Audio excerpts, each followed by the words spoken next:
Oui, la fonction de la presse change puisqu'on a une fonction de prescription, on a une fonction de médiation et ensuite on va avoir une fonction de transaction, c'est-à-dire qu'on va être obligé d'aller vers le e-commerce.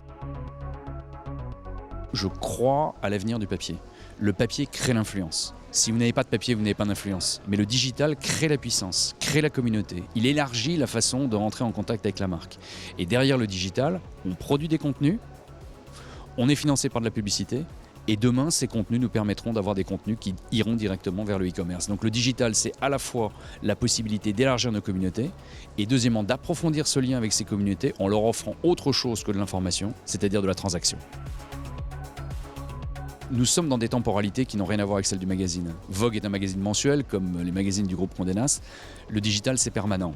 Donc il y a des temporalités qui ne sont pas des temporalités qui s'opposent, mais qui sont des temporalités qui se complètent. La deuxième chose, c'est que le digital, il y a des codes, il y a des écritures. C'est un média audiovisuel.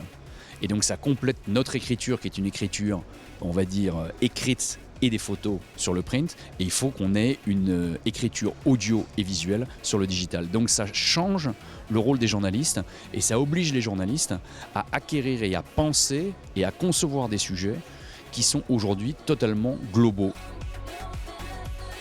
On a 4 700 000 fans Vogue Paris sur Facebook, 3 700 000 followers sur Twitter et on a à peu près 2 millions de fans sur Instagram. Donc c'est une communauté qui est considérable. Alors cette communauté, on produit énormément de contenu, notamment sur Instagram où on poste des choses. Maintenant, Instagram, ça participe de l'image, ça participe de la relation.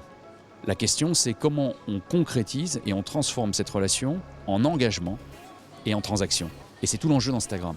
On ne peut pas se limiter simplement à poster des choses, il faut avoir un retour sur investissement. Et donc tout l'enjeu consiste à dire comment je gère ces outils, non seulement pour acquérir des communautés plus nombreuses, mais comment je transforme ces communautés en communautés engagées. Et donc le maître mot pour les prochaines années, c'est l'engagement.